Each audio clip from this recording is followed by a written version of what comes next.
Hi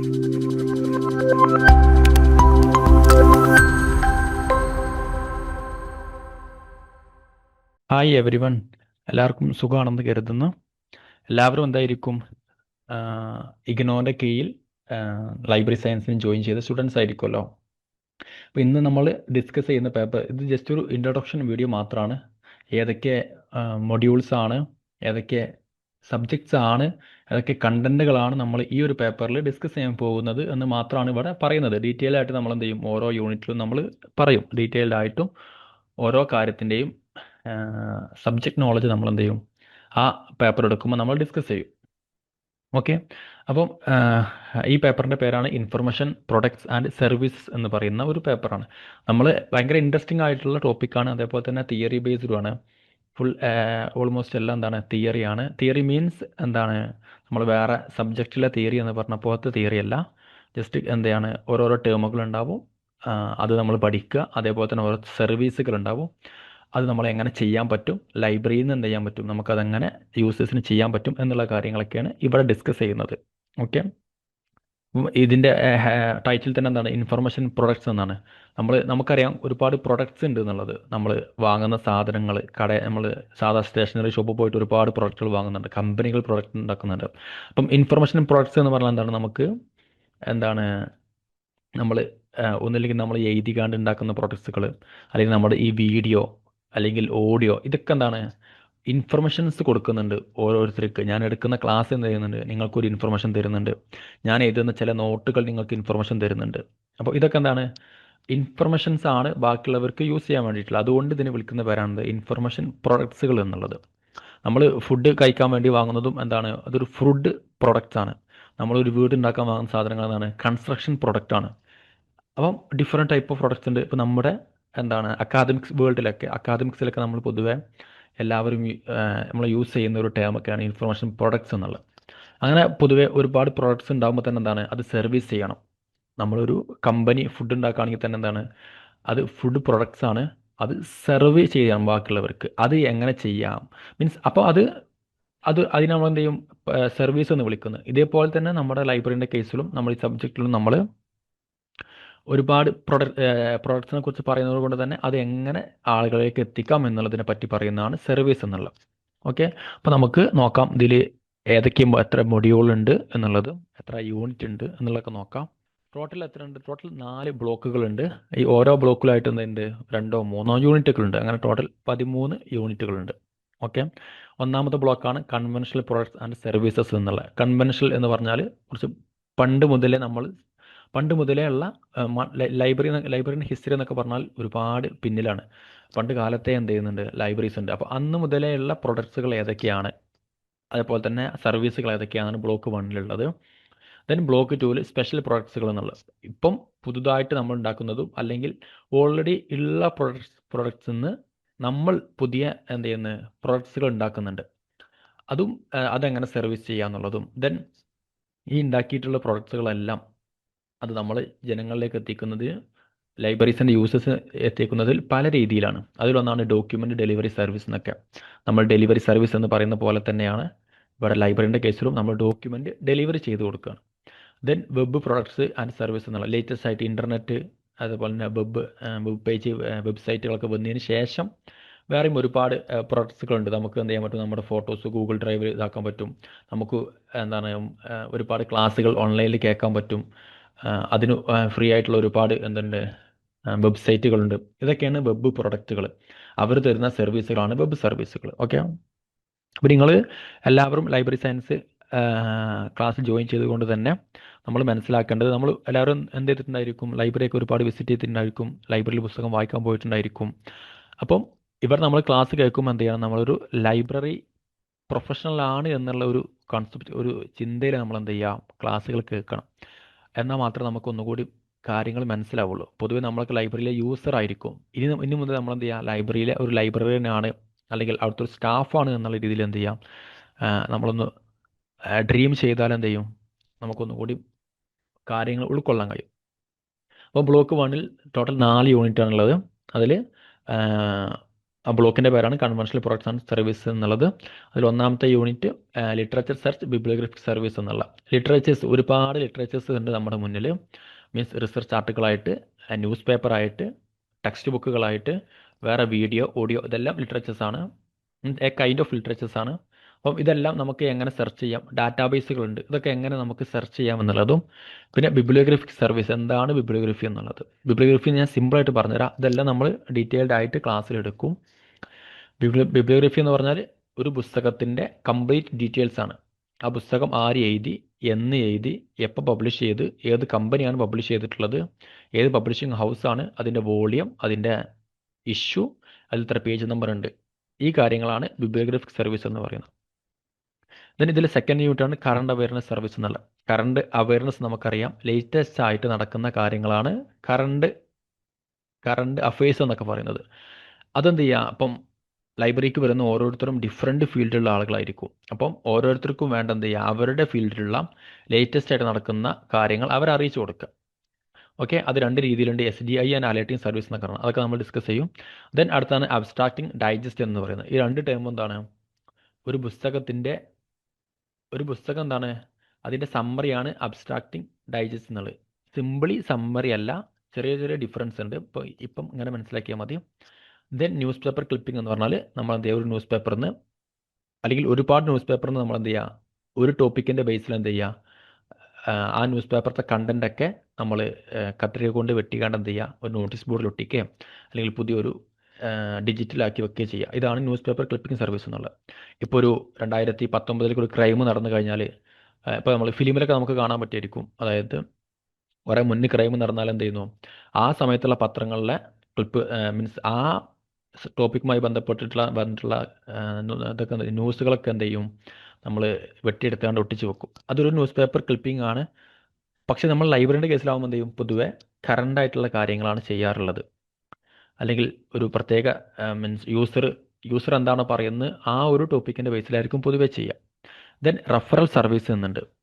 referral service നമ്മൾ refer ചെയ്യാം. ഇപ്പോൾ ലൈബ്രറിക്ക് വരുന്ന ഒരാൾ എന്ത് ചെയ്യാം, ആ ലൈബ്രറിക്ക് വന്ന ആളുടെ കാര്യങ്ങൾ എന്ത് ചെയ്യുന്നില്ല, അയാൾക്ക് വേണ്ട പുസ്തകമോ അയാൾക്ക് വേണ്ട സർവീസ് നമുക്ക് നമ്മുടെ ലൈബ്രറിക്ക് കൊടുക്കാൻ പറ്റുന്നില്ല, കാരണം നമ്മുടെ ലൈബ്രറി ചെറുതാണ്. അപ്പോൾ നമ്മൾ എന്ത് ചെയ്യുക, വേറെ ലൈബ്രറിക്ക് അയാളെ റെഫർ ചെയ്യുക. അതാണ് റെഫറൽ സർവീസ് എന്നൊക്കെ. അതിനൊക്കെ ഓരോ പ്രൊസീജിയറും കാര്യങ്ങളൊക്കെ ഉണ്ട്. സോ ഈ ലിറ്ററേച്ചർ യൂണിറ്റ് 1 തന്നെ ലിറ്ററേച്ചർ സെർച്ച് എങ്ങനെ ചെയ്യാം, അതേപോലെ തന്നെ ബിബ്ലിയോഗ്രഫി സർവീസ് ഞാൻ ഓൾറെഡി ഡിസ്കസ് ചെയ്തു. പിന്നെ നമുക്ക് എങ്ങനെ ബിബ്ലിയോഗ്രഫി എങ്ങനെ കമ്പൈൽ ചെയ്യാമെന്നുള്ളത്, ഒരു ഇഫക്റ്റീവായിട്ട് എങ്ങനെ നമുക്ക് എന്ത് ചെയ്യാൻ പറ്റും, ബിബ്ലിയോഗ്രഫി ഉണ്ടാക്കാൻ പറ്റും, അതിനുള്ള മെത്തേഡുകൾ, ഇങ്ങനത്തെ കാര്യങ്ങളൊക്കെ അവിടെ ഡിസ്കസ് ചെയ്യും. യൂണിറ്റ് 2 തന്നെ കറണ്ട് ആയിട്ടുള്ള അവയർനെസ് സർവീസിൻ്റെ ഡെഫിനിഷൻ, സ്കോപ്പ്, അതേപോലെ തന്നെ different type of current awareness service ഉണ്ട്. അതിലൊന്നാണ് ടൈറ്റിൽ അനൗൺസ്മെൻറ്റ് സർവീസ്. നമ്മൾ ടൈറ്റിൽ അനൗൺസ് ചെയ്യും. ദെൻ ഇതെന്താണ്, ഇങ്ങനെ നമ്മൾ കറണ്ട് അവയർനെസ് ചെയ്യുമ്പോൾ തന്നെ എന്താണ്, അതിന് നമ്മൾക്ക് പല രീതിയിൽ നമുക്കത് അറേഞ്ച് ചെയ്യാൻ പറ്റും, സബ്ജക്റ്റ് വൈസ് അല്ലെങ്കിൽ ക്ലാസ് നമ്പർ വൈസ് ഒക്കെ. അതേപോലെ തന്നെ വേറെ കറണ്ട് അവയർ സർവീസിൻ്റെ ഭാഗമായിട്ടുള്ള 3 കാര്യങ്ങളാണ് announcement of research in progress എന്നുള്ള. അപ്പം വേൾഡിൽ തന്നെ എന്ത് ചെയ്യുന്നുണ്ട്, ഒരുപാട് റിസർച്ചുകൾ നടക്കുന്നുണ്ട്, ഒരുപാട് ഗവേഷണങ്ങൾ നടക്കുന്നുണ്ട്. അപ്പം അതിൻ്റെയൊക്കെ എന്താണ് സ്റ്റാറ്റസ് എന്തൊക്കെയാണ്, ഏതൊക്കെ റിസർച്ചുകൾ ഇപ്പോൾ നടന്നുകൊണ്ടിരിക്കുന്നു, ഏതൊക്കെ കംപ്ലീറ്റ് ചെയ്തു, ഇങ്ങനത്തെ കാര്യങ്ങൾ. Then selective dissemination of information എന്നുള്ളത് ഒരു type of current awareness service ആണ്. ദെൻ എന്താണ് advance information about forthcoming കോൺഫറൻസുകൾ.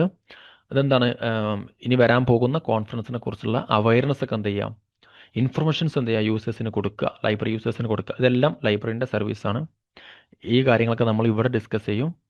Then unit 3 അബ്സ്ട്രാക്റ്റിംഗ് digest and news paper clipping service എന്ന് പറയുന്നത്. ഇതെല്ലാം നമ്മൾ എന്ത് ചെയ്യുന്നുണ്ട്, നമ്മുടെ യൂണിറ്റിൽ പറയും. ഇപ്പം ഞാൻ പറഞ്ഞ അബ്സ്ട്രാക്റ്റിംഗ് എന്ന് പറഞ്ഞാൽ എ കൈൻഡ് ഓഫ് എന്താണ്, ഒരു സമ്മറിയാണ്. ഇപ്പോൾ നമുക്കൊരു ഒരു ആർട്ടിക്കിളിൻ്റെ അബ്സ്ട്രാക്റ്റ് വായിച്ചാൽ നമുക്ക് എന്ത് ചെയ്യാൻ പറ്റും, അതിൽ പറഞ്ഞിട്ടുള്ള മെയിൻ കാര്യങ്ങൾ അറിയാൻ പറ്റും. പൊതുവെ ഒരു അബ്സ്ട്രാക്റ്റ് ഒരു പാരഗ്രാഫോ 2 പാരഗ്രാഫോ ഉണ്ടാവുകയുള്ളൂ, മാക്സിമം 2 പാരഗ്രാഫ് ഉണ്ടാവുള്ളൂ, മാക്സിമം 300 വേർഡ്സ് ഒക്കെ ഉണ്ടാവുള്ളൂ. അതിൽ നമുക്ക് ഒരു ഓവർവ്യൂ കിട്ടും ആ പേപ്പറിൽ എന്താണെന്നുള്ളത്. ഡൈജസ്റ്റ് എന്ന് പറഞ്ഞാൽ എന്ത് ചെയ്യും, അബ്സ്ട്രാക്റ്റിനേക്കാൾ കൂടുതലായിരിക്കും. അതായത് ഒരു 5, 6, 7, 8 പാരഗ്രാഫോ അല്ലെങ്കിൽ 2-3 പേജൊക്കെ ഉണ്ടാവും. ഒരു 30 പേജുള്ള പുസ്തകത്തിൻ്റെ ഒരു ചുരുങ്ങിയ രൂപം, അതായത് അതൊരു 3-4 പേജിലാക്കിയിട്ടുള്ള ഒന്നുകൂടി ഡീറ്റെയിൽഡ് ആയിട്ടായിരിക്കും. ന്യൂസ് പേപ്പർ ക്ലിപ്പിംഗ് എന്നുള്ളത് ഞാൻ പറഞ്ഞു ഓൾറെഡി. ന്യൂസ് പേപ്പേഴ്സിൽ നിന്ന് എന്ത് ചെയ്യുക, നമ്മൾ റെലവൻ്റ് ആയിട്ടുള്ള അല്ലെങ്കിൽ യൂസർ ആവശ്യപ്പെടുന്ന ഡാറ്റകൾ എന്ത് ചെയ്യുക, നമ്മൾ എടുത്തിട്ട് അതെന്ത് ചെയ്യുക, നോട്ടീസ് ബോർഡിൽ ഒട്ടിക്കുക അല്ലെങ്കിൽ ആ യൂസറിന് കൊടുക്കുക ചെയ്യാം. ദെൻ റെഫറൽ സർവീസാണ്. അത് എങ്ങനെ നമുക്ക് ഇഫക്റ്റീവായിട്ട് ചെയ്യാൻ പറ്റും. ഇപ്പോൾ ഉദാഹരണത്തിന് നമ്മളൊരു ലൈബ്രറി പ്രൊഫഷണലാണ്. ലൈബ്രറി സയൻസ് കോഴ്സ് നിങ്ങൾ കംപ്ലീറ്റ് ചെയ്ത് കഴിഞ്ഞാൽ നിങ്ങളൊരു ലൈബ്രറി പ്രൊഫഷണലാണ്. അപ്പോൾ നമ്മൾ എന്ത് ചെയ്യണം, നമ്മുടെ വർക്കുകളും പ്രൊഫഷണൽ ആയിരിക്കണം. സോ അതിന് നമ്മൾ ഫോളോ ചെയ്യേണ്ട കാര്യങ്ങൾ, എങ്ങനെ അത് ചെയ്യാം, എങ്ങനെ ലൈബ്രറിക്ക് വരുന്ന യൂസർ അപ്രോച്ച് ചെയ്യാം, എങ്ങനെ അദ്ദേഹത്തെ വേറെ സ്ഥലങ്ങളിലേക്ക് റെഫർ ചെയ്യാം എന്നുള്ള കാര്യമൊക്കെ ഇവിടെ ഡിസ്കസ് ചെയ്യും. ദെൻ ബ്ലോക്ക് 2 ആണ് സ്പെഷ്യൽ പ്രോഡക്ട്സ് ആൻഡ് സർവീസസ് എന്ന് പറയുന്ന. ഇപ്പം നമ്മൾ എന്ത് ചെയ്യുന്ന, ലൈബ്രറിയിൽ തന്നെ നമുക്കും ഓൾറെഡി ഉള്ള പ്രൈമറി ആയിട്ടുള്ള സോഴ്സിൽ നിന്ന്, ഇതേപോലെ ആർട്ടിക്കിൾസിൽ നിന്ന്, ന്യൂസ് പേപ്പേഴ്സിൽ നിന്ന്, വേറെ പ്രൈമറി ആയിട്ടുള്ള സോഴ്സ് എന്നൊക്കെ ടെക്സ്റ്റ് ബുക്ക് സെക്കൻഡറി സോഴ്സ് ആണ്. സെക്കൻഡറി സോഴ്സ് ഒന്നും ടെറിഷറി സോഴ്സ് എന്നൊക്കെ നമുക്ക് എന്ത് ചെയ്യാൻ പറ്റും, സ്പെഷ്യൽ പ്രൊഡക്ട്സുകൾ വരെ ഉണ്ടാക്കാൻ കഴിയും ഓരോ യൂസറിൻ്റെ നീഡിനനുസരിച്ച്. അപ്പം അതിലൊന്നാണ് ഇൻഫർമേഷൻ അനാലിസിസ് എന്ന് പറയുന്നത്. നമ്മൾ ഡിസ്കസ് ചെയ്യാം. അതിന് information consolidation and repacking and information analysis and consolidation products എന്നുള്ളത്. ഇപ്പോൾ ഇൻഫർമേഷൻ അനാലിസിസ് എന്ന് പറഞ്ഞാൽ എന്താണ്, ഇപ്പോൾ നമ്മുടെ ഒരു 3, 4, 5, 6 ഒരു ആർട്ടിക്കിൾസ് വന്നിട്ടുള്ള ഇൻഫർമേഷൻസ് നമ്മൾ എന്ത് ചെയ്യാം, മൊത്തത്തിൽ എന്ത് ചെയ്യുക, അത് അനാലിസിസ് ചെയ്യാം. അതിലെന്താണ് മേജറായിട്ട് ആ 4 ആർട്ടിക്കിളിലും എന്താണ് പറഞ്ഞിട്ടുള്ളത് എന്നുള്ളത്. ഇപ്പോൾ ഒരു പ്രത്യേക സബ്ജക്റ്റിനെ കുറിച്ച് ഒരു 4 ആർട്ടിക്കിൾസ് വന്നിട്ടുണ്ട് എന്നുണ്ടെങ്കിൽ എന്ത് ചെയ്യാം, അത് 4 നമ്മൾ എന്ത് ചെയ്യുക, അനാലൈസ് ചെയ്യുക. എന്നിട്ട് നമ്മളൊരു ഒരു ഒരു ഇതിലേക്ക് എത്തുക, ഒരു എന്താണ് കൺക്ലൂഷനിലേക്ക് എത്തുക. അതൊരു ഇൻഫർമേഷൻ അനാലിസിസ് ആണ്. ഇതെല്ലാം നമ്മളെന്താണ് വെറുതെ ചെയ്യുന്നല്ല. ലൈബ്രറിക്ക് വരുന്ന ഒരാളെന്ത് ചെയ്യും, ലൈബ്രറിനോട് പറയും ഇന്ന ഇന്ന കാര്യങ്ങൾ എന്തെങ്കിലും ചെയ്യണമെന്നുള്ളത്, അല്ലെങ്കിൽ ഇന്ന ഇന്ന സർവീസ് തരുമെന്നുള്ളത്. ആ സമയത്ത് നമ്മളത് ചെയ്തു കൊടുക്കുന്നു. ഇങ്ങനെ ഇൻഫർമേഷൻ അനാലിസിസ് ചെയ്യുന്ന സെൻറ്ററുകളുണ്ട്. ഒരുപാട് സെൻറ്ററുകൾ നമ്മൾ പഠിക്കും. ഐ തിങ്ക് ഈ യൂണിറ്റിലല്ല, നിങ്ങൾ വേറെ യൂണിറ്റിൽ ലൈബ്രറിയുമായി ബന്ധപ്പെട്ടിട്ടുള്ള ഒരുപാട് സെൻറ്ററുകളുണ്ട്. ഇൻസ്ഡോക്ക്, നെസ്കയർ, അതേപോലെ തന്നെ ഡെൽനെറ്റ്, ഇങ്ങനെ ഒരുപാട് സ്ഥാപനങ്ങളുണ്ട്. അപ്പോൾ American library association, Indian library association, അതല്ലാണ്ട് തന്നെ ഒരുപാട് സെൻറ്ററുകളുണ്ട്. നിസ്കോം, മാസ്കോം എന്നൊക്കെ പറയുന്ന ഒരുപാട് സെൻറ്ററുകൾ. ഇവരൊക്കെ ചെയ്യുന്നുണ്ട് ഇതേപോലത്തെ അവരുടെ ഫീൽഡിൽ ബന്ധപ്പെട്ടുള്ള ഇൻഫർമേഷൻ അനാലിസിസ്. അപ്പോൾ അതൊക്കെ എങ്ങനെ ചെയ്യാം എന്നുള്ള കാര്യങ്ങളൊക്കെ ഇവിടെ ഡിസ്കസ് ചെയ്യും. ദെൻ ഇൻഫർമേഷൻ കൺസോളിഡേഷൻ എന്നുള്ളതാണ്. ഇതും ഞാൻ പറഞ്ഞ പോലെ തന്നെയാണ്. ചിതറിക്കെടുക്കുന്ന ഇൻഫർമേഷൻസ് എന്ത് ചെയ്യുക, കൂട്ടി യോജിപ്പിക്കുക, അതാണ് ഇൻഫർമേഷൻ കൺസോളിഡേഷൻ. ആൻഡ് എന്ത് ചെയ്യുക, പുതിയൊരു പ്രൊഡക്റ്റ് ആക്കുക, അതാണ് റീപാക്കിംഗ് എന്നുള്ളത്. പുതിയൊരു പ്രൊഡക്റ്റ് ആക്കുക. ഇപ്പോൾ ഒരു നേരത്തെ പറഞ്ഞ പോലെ തന്നെ ഒരു 5, 6, 7, 10 ന്യൂസ് പേപ്പറുകളുള്ള സെയിം സബ്ജക്റ്റ് എന്ത് ചെയ്യുക, നമ്മൾ ഒരുമിച്ച് കൂട്ടിയിട്ട് എന്ത് ചെയ്യാം, അതൊരു പുതിയ പ്രൊഡക്റ്റ്സ് ആക്കുക, അതാണ്. അപ്പോൾ എന്ത് ചെയ്യാൻ പറ്റും, ആ ഒരു പ്രൊഡക്ട്സ് കണ്ടാൽ തന്നെ എന്ത് ചെയ്യാൻ പറ്റും, ആ ഒരു സബ്ജക്റ്റിനെ കുറിച്ചുള്ള അന്നത്തെ ന്യൂസ് പേപ്പറിൽ വന്നിട്ടുള്ള എല്ലാ കാര്യവും നമുക്ക് ഒറ്റ സമയത്ത് എന്ത് ചെയ്യാൻ പറ്റും, നമുക്ക് കാണാൻ പറ്റും, വായിക്കാൻ പറ്റും. അതാണ്. അപ്പം അത് നമുക്ക് എങ്ങനെയൊക്കെ ചെയ്യാൻ പറ്റും, അങ്ങനെ ചെയ്താലുള്ള ബുദ്ധിമുട്ടുകൾ എന്തൊക്കെ, അതിൻ്റെ എക്സാമ്പിൾ എന്തൊക്കെ, ഇന്ത്യയിൽ അങ്ങനെ ചെയ്യുന്ന പ്രൊഡക്ട്സുകൾ ഏതൊക്കെയെന്നുള്ളതൊക്കെ ഈ ഒരു യൂണിറ്റിൽ ഡിസ്കസ് ചെയ്യും. ദെൻ ഇങ്ങനെ നമ്മൾ ചെയ്തിട്ടുള്ള ഇൻഫർമേഷൻ അനാലിസിസും കൺസോൾട്ടേഷനും ചെയ്തിട്ട് നമുക്കൊരു പ്രൊഡക്ട്സ് കിട്ടുമല്ലോ. ഒരുപാട് പ്രൊഡക്ട്സ് ഉണ്ട്. അത് ഏതൊക്കെയെന്നുള്ളതാണ്. അതിന് ഉദാഹരണമാണ് ഇവിടെ പറഞ്ഞിട്ടുള്ള review and related products, state of the art of report, hand book, trend report, technical digest എന്നുള്ളതൊക്കെ. ദെൻ മൂന്നാമത്തെ ബ്ലോക്കാണ് ഡോക്യുമെൻ്റ് ഡെലിവറി സർവീസ് എന്നുള്ളത്. ഡെലിവറി സർവീസ് നമ്മളെല്ലാവരും അറിഞ്ഞിരിക്കുമല്ലോ, ഡെലിവറി എന്താണെന്നുള്ളത്. നമ്മളെല്ലാവരും വീട്ടിലിരുന്നിട്ട് ഓരോ സാധനങ്ങൾ ആമസോണിൽ നിന്നും ഫ്ലിപ്കാർട്ടിൽ നിന്നൊക്കെ ഓർഡർ ചെയ്യുന്നുണ്ട്. അപ്പോൾ നമുക്ക് എന്ത് ചെയ്യുന്നുണ്ട്, അവിടെ പോകേണ്ട ആവശ്യമില്ല, നമുക്ക് ഡെലിവറി ചെയ്തു തരും. ഇതേ ഒരു കൺസെപ്റ്റ് തന്നെയാണ് എന്ത്, ലൈബ്രറീസ് എന്ത് ചെയ്യാം, പുസ്തകങ്ങൾ യൂസറിൻ്റെ ആവശ്യത്തിനനുസരിച്ച് എന്ത് ചെയ്യുക, ഡെലിവറി ചെയ്തു തരും. അതാണ് ഡോക്യുമെൻ്റ് ഡെലിവറി സർവീസ് എന്നുള്ളത്. ഇത് എങ്ങനെ ചോദിച്ചാൽ, നമ്മളിപ്പോൾ ഒരു ലൈബ്രറിയിൽ പോയി ആ ലൈബ്രറിയിൽ എന്താണ് ആ ലൈബ്രറിയിൽ പുസ്തകം ഉണ്ടെന്നുണ്ടെങ്കിൽ നമ്മുടെ ഡിമാൻഡ് അനുസരിച്ച് എന്ത് ചെയ്യും, നമുക്ക് പുസ്തകം തരും.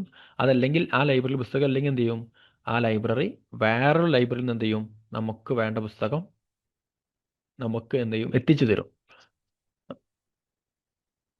അതാണ് ഇവിടെ ഡിസ്കസ് ചെയ്യുന്നത്. അതിൻ്റെ വേറൊരു പേരാണ് ഇന്റർ ലൈബ്രറി ലോൺ എന്നൊക്കെ പറയുന്നത്. സോ എന്താണ് ഡോക്യുമെൻ്റ് സർവീസ്, അതിൻ്റെ ഡെഫിനിഷൻ കാര്യങ്ങളൊക്കെ. പിന്നെ ഇലക്ട്രോണിക് ഡോക്യുമെൻ്റ് ഡെലിവറി സർവീസ് എന്നുള്ളതും. ഇലക്ട്രിക്കൽ ആയിക്കാണ്ട് നമുക്ക് എന്ത് ചെയ്യാൻ പറ്റും, മീൻസ് ഡിജിറ്റൽ ആയിക്കാണ്ട് നമുക്ക് നമ്മുടെ ആവശ്യത്തിനനുസരിച്ചുള്ള ഡോക്യുമെൻറ്റ്സ് എന്ത് ചെയ്യാൻ പറ്റും, നമുക്ക് മെയിൽ വഴിയോ ഇങ്ങനെ ലൈബ്രറീസിന് സെൻഡ് ചെയ്യാൻ പറ്റും എന്നുള്ളതാണ് ഇവിടെ പറയുന്നത്. ദെൻ ട്രാൻസ്ലേഷൻ സർവീസ് ഉണ്ട്. അപ്പം ഓൾറെഡി ഞാൻ ഡിസ്കസ് ചെയ്ത് ഒരു ബ്രീഫ് ഇൻട്രൊഡക്ഷൻ ഒക്കെ തന്നിട്ടുണ്ട് എന്താണ് ഡോക്യുമെൻ്റ് ഡെലിവറി സർവീസ് എന്നുള്ളത്. ഇങ്ങനെ ഡോക്യുമെൻ്റ് സപ്ലൈ ചെയ്യുന്ന സെൻറ്ററുകളുണ്ട്. അതിൻ്റെ എക്സാമ്പിൾസൊക്കെ നമ്മൾ അപ്പോൾ പറയും. ദെൻ എന്താണ് ട്രാൻസ്ലേഷൻ സർവീസ് എന്നുള്ളത്. നമുക്ക് എന്ത് ചെയ്യണം, ഒരുപാട് ലൈബ്രറീസ് ഉണ്ടല്ലോ. അപ്പോൾ ഓരോ ലൈബ്രറീസും എന്താണ്, ഇപ്പം ഒരു സ്റ്റേറ്റിലുണ്ടാവും, ഒരു റീജിയണിലുണ്ടാവും, ഒരു ജില്ലയിലുണ്ടാവും, ഒരു പഞ്ചായത്തിലൊക്കെ ഉണ്ടാവും. അപ്പം ഇവിടെ എന്ത് ചെയ്യണമെന്നില്ല, എല്ലാവർക്കും എല്ലാ ലാംഗ്വേജും അറിയണമെന്നില്ല. അപ്പം ചില ബുക്കുകൾ നമ്മളോട് എന്ത് ചെയ്യും, ട്രാൻസ്ലേറ്റ് ചെയ്യാൻ പറയും. അപ്പോൾ നമ്മൾ എന്ത് ചെയ്യണം, ട്രാൻസ്ലേറ്റ് ചെയ്യുന്ന ആളുകളെ അപ്രോച്ച് ചെയ്യണം. എന്നിട്ടത് നമ്മൾ ട്രാൻസ്ലേറ്റ് ചെയ്യും. പക്ഷേ അതിനെന്തുണ്ട്, ഒരു രീതികളുണ്ട്, ട്രാൻസ്ലേഷൻ പ്രോസസ്സുകളുണ്ട്, ട്രാൻസ്ലേഷൻ മെത്തേഡുകളുണ്ട്. ഇങ്ങനത്തെ കാര്യങ്ങളൊക്കെ നമ്മൾ എന്ത് ചെയ്യുന്നു, ഇവിടെ ഡിസ്കസ് ചെയ്യുന്നത്. പിന്നെ നമുക്ക് മെഷീൻ വെച്ചിട്ട് എന്ത് ചെയ്യാം, അല്ലെങ്കിൽ കമ്പ്യൂട്ടർ ബേസ്ഡ് ആയിട്ട് എന്ത് ചെയ്യാം, ട്രാൻസ്ലേഷൻ ചെയ്യാൻ കഴിയും. ഓക്കെ, അപ്പോൾ ഈ കാര്യങ്ങളൊക്കെ ഇവിടെ ഡിസ്കസ് ചെയ്യും. ദെൻ ഏറ്റവും ലേറ്റസ്റ്റ് ആയിട്ട് നമ്മളെല്ലാവരും ഇപ്പോൾ അവെയർ ആയിരിക്കുന്ന ഒരു ഇതായിരിക്കുമല്ലോ ഇൻ്റർനെറ്റ്, വെബ് പേജുകൾ എന്നുള്ളതൊക്കെ. അപ്പം ഇത് ഏറ്റവും ലേറ്റസ്റ്റ് ആയിട്ട് വന്നതാണ്. അതുകൊണ്ടാണ് ബ്ലോക്ക് 4 ഇത് നമ്മൾ ഡിസ്കസ് ചെയ്യുന്നത്. ലാസ്റ്റ് ബ്ലോക്കാണ്. ഇതിൽ ടോട്ടൽ 3 യൂണിറ്റ് ഉണ്ട്. അതിലൊന്നാണ് web sharing, then collaborative content development, then web marketing എന്നുള്ള. ഇതെല്ലാം നമ്മൾ ഇൻ്റർനെറ്റ് വന്നതിന് ശേഷം നമ്മൾ ഇൻഫർമേഷൻ നമ്മൾ എഴുതുന്നതും നമ്മൾ വായിക്കുന്നതും നമ്മൾ ഷെയർ ചെയ്യുന്നതും നമ്മൾ ലൈക്ക് ചെയ്യുന്ന ഒക്കെ എല്ലാം മാറി, എല്ലാം വേറെ രീതിയിലായല്ലോ. നമ്മളെല്ലാവരും സോഷ്യൽ മീഡിയയ്ക്ക് യൂസ് ചെയ്യുന്ന ആളുകളാണ്. അപ്പോൾ ഇതിൻ്റെയൊക്കെ സഹായത്തോടു കൂടി നമുക്ക് എങ്ങനെ എന്ത് ചെയ്യാം, കാര്യങ്ങൾ ഷെയർ ചെയ്യാം, എങ്ങനെ എഴുതാം, എങ്ങനെ ലൈക്ക് ചെയ്യാം. എങ്ങനെ ലൈക്ക് ചെയ്യാം മീൻസ് എന്താ ഉദ്ദേശിക്കുന്നത്, എങ്ങനെയൊക്കെയാണ് നമ്മൾ ഡിജിറ്റൽ ആയിക്കാണ്ട് ഇൻഫർമേഷൻസ് കൈകാര്യം ചെയ്യുന്നത് എന്നുള്ളതാണ്. അതിലൊന്നാണ് വെബ് ഷെയറിങ്. വെബ് ഷെയറിങ് എന്ന് പറഞ്ഞാൽ ഇൻ്റർനെറ്റിൻ്റെ ഹെൽപ്പോട് കൂടി എന്ത് ചെയ്യുക, നമ്മൾ ഒരു ഫയല് വേറൊരാൾക്ക് ഷെയർ ചെയ്ത് കൊടുക്കുക, ഡൗൺലോഡ് ചെയ്യുക, അപ്ലോഡ് ചെയ്യുക. ഈ കാര്യങ്ങളാണ് വെബ് ഷെയറിങ് എന്ന് പറഞ്ഞാൽ. അപ്പം വെബ് ബേസ് ചെയ്തിട്ടുള്ള ഒരുപാട് പ്രൊഡക്ട്സുകളുണ്ട്. അതായത് ഈ ജേണൽസ്, ഈ ഡാറ്റാബേസുകൾ, ഈ ആർട്ടിക്കിൾസ്, ഇലക്ട്രോണിക് ആർട്ടിക്കിൾസ്, ഈ വെച്ച് വരുന്ന എല്ലാ കാര്യങ്ങളും എന്തായിരിക്കും, വെബ് ബേസ്ഡ് ആയിരിക്കും. ഓക്കെ, ഇതെല്ലാം നമുക്ക് എങ്ങനെ ഇഫക്റ്റീവായിട്ട് ഷെയർ ചെയ്യാം, എങ്ങനെ നമുക്ക് സൂക്ഷിച്ച് വെക്കാം, എങ്ങനെ നമുക്ക് എഡിറ്റ് ചെയ്യാം, ഇങ്ങനത്തെ കാര്യങ്ങളാണ് വെബ് ഷെയറിങ്ങിലൊക്കെ പറയുന്നത്. അതിൽ ലൈബ്രറീസിൻ്റെ റോൾ എന്തൊക്കെയാണ്, അതുപോലെ തന്നെ ലൈബ്രറീസിന് എന്തൊക്കെ വെബ് ബേസ് ചെയ്തിട്ടുള്ള സർവീസ് ചെയ്യാൻ പറ്റും എന്നുള്ളതൊക്കെയാണ്. ഇപ്പം നിങ്ങൾ ഒരു ഭയങ്കര ഫേമസ് ആയിട്ട് തന്നെ വേണമെന്നില്ല, ഏത് യൂണിവേഴ്സിറ്റിൻ്റെ ലൈബ്രറി വെബ്സൈറ്റ് എടുത്താലും നമുക്ക് കാണാൻ പറ്റും അവരുടെ വെബ്സൈറ്റ് നല്ല നല്ല അട്രാക്റ്റീവ് ആയിരിക്കും. അതേപോലെ തന്നെ അവരുടെ ഫ്രണ്ടിൽ എന്തുണ്ടാവും, അവിടെ ലേറ്റസ്റ്റ് ആയിട്ട് വന്നിട്ടുള്ള പുസ്തകങ്ങളുടെ ഒരു പേരുകളുണ്ടാവും. അങ്ങനെ ലേറ്റസ്റ്റ് ആയിട്ട് വന്നിട്ടുള്ള പുസ്തകങ്ങളുടെ അതിങ്ങനെ എല്ലാ വീക്കിലും മാറിക്കൊണ്ടൊക്കെ ഇരിക്കും. ഇതൊക്കെ വെബ് ബേസ് ചെയ്തിട്ടുള്ള ഒരു സർവീസുകളാണ്. ദെൻ അടുത്ത ഈ യൂണിറ്റിൽ പറയുന്നതാണ് 12th യൂണിറ്റിൽ പറയുന്നതാണ് കൊളാബറേറ്റീവ് കണ്ടന്റ് ഡെവലപ്മെൻറ്റ് എന്നുള്ളത്. നമ്മളെന്ത് ചെയ്യുക, അപ്പോൾ ഒരു ലൈബ്രറി മാത്രം ഇങ്ങനത്തെ ഒരുപാട് സർവീസുകൾ, പ്രൊഡക്ട്സുകൾ ഉണ്ടാക്കുമ്പോൾ അതൊരുപാട് ടൈം കൺസ്യൂമിംഗ് ആണ്. അതുപോലെ തന്നെ ഒരുപാട് എനർജി നമുക്ക് ഡ്രെയിൻ ആവുകയും ചെയ്യും. അപ്പോൾ എന്ത് ചെയ്യുക, കൊളാബറേഷൻ എന്ന് പറഞ്ഞാൽ നമ്മൾ കൊളാബ് ചെയ്യുക. നമ്മൾ ഈ സോഷ്യൽ മീഡിയയിൽ ഇപ്പോൾ നമ്മൾ കേട്ടിട്ടുള്ള വേർഡ് ആയിരിക്കുമല്ലോ കൊളാബ് ചെയ്യുക എന്നുള്ളത്. 1-2 ലൈബ്രറീസ് എന്ത് ചെയ്യുക, അല്ലെങ്കിൽ 1-2 വ്യക്തികൾ ഒരുമിച്ച് കൂടിയിട്ട് ഒരു സാധനം ഉണ്ടാക്കുക, അതാണ് കൊളാബ്. ഇപ്പോൾ ലൈബ്രറിൻ്റെ കേസിൽ എന്ത് ചെയ്യുക, ലൈബ്രറി നമ്മൾ ഉണ്ടാക്കുന്ന പ്രൊഡക്ട്സുകൾ എന്ത് ചെയ്യാം, ഒരു 3-4 ലൈബ്രറീസ് കൂടി ഉണ്ടാക്കുക. അപ്പോൾ നമുക്ക് ഒരുപാട് സമയം ലാഭിക്കാൻ പറ്റും, നല്ല എഫക്റ്റീവായിട്ട് ഉണ്ടാക്കാൻ കഴിയും. നമുക്ക് ഒരുപാട് എനർജി എനിക്ക് വേസ്റ്റ് ചെയ്യേണ്ട ആവശ്യമില്ല. അപ്പോൾ അങ്ങനെ നമുക്ക് അത് എന്താണ് കൊളാബറേഷൻ, എങ്ങനെ നമുക്ക് കണ്ടന്റുകൾ മാനേജ് ചെയ്യാം,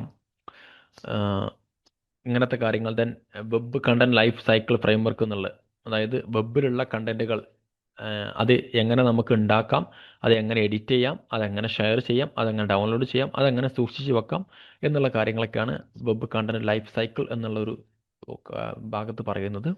പിന്നെ അതിൻ്റെ ചലഞ്ചസ് എന്തൊക്കെയാണ്, ഇഷ്യൂസ് എന്തൊക്കെയാണ് എന്നൊക്കെ നമ്മൾ ഡിസ്കസ് ചെയ്യും. ദെൻ വെബ് മാർക്കറ്റിംഗ് എന്നുള്ള ഏറ്റവും ലാസ്റ്റ് യൂണിറ്റാണ്. നമ്മൾ ഒരുപാട് പ്രൊഡക്ട്സ് ഉണ്ടാക്കിയിട്ട് മാത്രം കാര്യമില്ല, അതെന്ത് ചെയ്യണം, ജനങ്ങളിലേക്ക് എത്തിക്കണം, യൂസേഴ്സിലേക്ക് എത്തിക്കണം. നമ്മൾ ബിസിനസ്സിൽ തന്നെ ഒരുപാട് പ്രൊഡക്ട്സുകൾ ഉണ്ടല്ലോ. ഇപ്പം ഞാൻ നേരത്തെ പറഞ്ഞ പോലെ തന്നെ ഫുഡ് പ്രൊഡക്ട്സുകളൊക്കെ ഉണ്ട്. അപ്പോൾ ഇത് എന്ത് ചെയ്യണം, ആദ്യം അഡ്വർടൈസ് ചെയ്യണം, എന്നാലാണ് ആളുകളിലേക്ക് എത്തുള്ളൂ. നമ്മളൊരു പ്രൊഡക്ട്സ് ഉണ്ടാക്കിയിട്ട് മാത്രം കാര്യമില്ല, അല്ലേ? എന്ത് ചെയ്യണം, അത് മാർക്കറ്റ് ചെയ്യണം. ഇതേ സംഭവം തന്നെയാണ് ഇന്ന് നമ്മളെല്ലാവരും ചെയ്യുന്ന പരിപാടിയാണ് അഡ്വർടൈസ്മെൻറ്റ് എന്നുള്ളത്. ഇപ്പോൾ ലൈബ്രറിൻ്റെ കേസിൽ നമുക്ക് ലൈബ്രറീസിൽ ഉണ്ടാക്കുന്ന കാര്യങ്ങൾ മാർക്കറ്റ് ചെയ്യണം. അതിന് ഏറ്റവും സൂട്ടബിൾ ആയിട്ടുള്ള ഒരു സിമ്പിളായിട്ടും ക്യാഷ് കുറവുള്ള ഒരു മാർഗ്ഗമാണ് വെബ് മാർക്കറ്റിംഗ് എന്നുള്ള. വെബ് വഴി നമ്മൾ എന്ത് ചെയ്യുക, ലൈബ്രറീസിൻ്റെ സേവനങ്ങൾ, ലൈബ്രറീസിൽ നമ്മൾ ഉണ്ടാക്കുന്ന പ്രൊഡക്ട്സുകൾ എന്ത് ചെയ്യുക, അത് മാർക്കറ്റ് ചെയ്യുക. അത് നമുക്ക് എന്ത് ചെയ്യാൻ പറ്റും, ഫ്രീ ആയിട്ടും ആളുകൾക്ക് കൊടുക്കാൻ കഴിയും. നമുക്ക് ഓൺ ഡിമാൻഡിനും ക്യാഷിനും നമുക്ക് എന്ത് ചെയ്യാൻ പറ്റും, ചെയ്യാൻ പറ്റും. ഇന്ന് ഒരുപാട് ലൈബ്രറീസ് ഉണ്ടാക്കുന്ന ഒരുപാട് പ്രൊഡക്ട്സുകളുണ്ട്. പ്രൊഡക്ട്സ് എന്ന് പറഞ്ഞാൽ എന്താണ്, ജസ്റ്റ് നമ്മൾ എന്താണ് ഇങ്ങനെ കാണാൻ പറ്റുന്ന അല്ലെങ്കിൽ ഒരു എന്താണ് ക്വാണ്ടിറ്റി ആയിട്ടുള്ള കാര്യമല്ല പറയുന്നത് കേട്ടോ. അപ്പം ഇൻഫർമേഷൻ പ്രൊഡക്ട്സ് എന്ന് പറഞ്ഞാൽ തന്നെ ഒരുപാട് കാര്യങ്ങൾ നമ്മൾ പറഞ്ഞല്ലോ, abstract digestive service, news paper clipping service എന്നുള്ളതൊക്കെ. ഇതൊക്കെ ഒരു സ്പെസിഫിക് ഫീൽഡിലുള്ള കാര്യങ്ങൾ നമ്മൾ ഉണ്ടാക്കിയിട്ട് എന്ത് ചെയ്യാൻ പറ്റും, അത് വേണ്ട ആളുകൾക്ക് നമുക്ക് ക്യാഷിന് എന്ത് ചെയ്യാൻ പറ്റും, ഓൺ ഡിമാൻഡിന് നമുക്ക് എന്ത് ചെയ്യാൻ പറ്റും, വിൽക്കാൻ കഴിയും. ഇതെല്ലാം നടക്കുന്നുണ്ട്. അപ്പം എങ്ങനെ നമുക്ക് വെബ് മാർക്കറ്റിംഗ് ചെയ്യാം, അതിനുള്ള മെത്തേഡുകൾ, അതിങ്ങനെ പ്ലാന്, എങ്ങനെ മാക്സിമം നമ്മൾ എഫേർട്ടായിട്ട് എന്ത് ചെയ്യാം, എഫക്റ്റീവായിട്ട് നമുക്ക് എന്ത് ചെയ്യാം, വെബ് മാർക്കറ്റ് ചെയ്യാം എന്നുള്ളതൊക്കെയാണ് ഈ യൂണിറ്റിൽ നമ്മൾ ഡിസ്കസ് ചെയ്യാം. ഓക്കെ, ഇത്രയും കാര്യങ്ങളേ ഉള്ളൂ മെയിനായിട്ട് നമ്മൾ ഇവിടെ ഡിസ്കസ് ചെയ്യുക. സിമ്പിളായിട്ടുള്ള കാര്യങ്ങളാണ്. പിന്നെ എന്താണ്, ഇതെല്ലാം ചെയ്യുന്നതിന് ഓരോ സ്റ്റെപ്പുകളുണ്ട്. അതൊക്കെ നമ്മൾ ജസ്റ്റ് ഫോളോ ചെയ്താൽ മതി.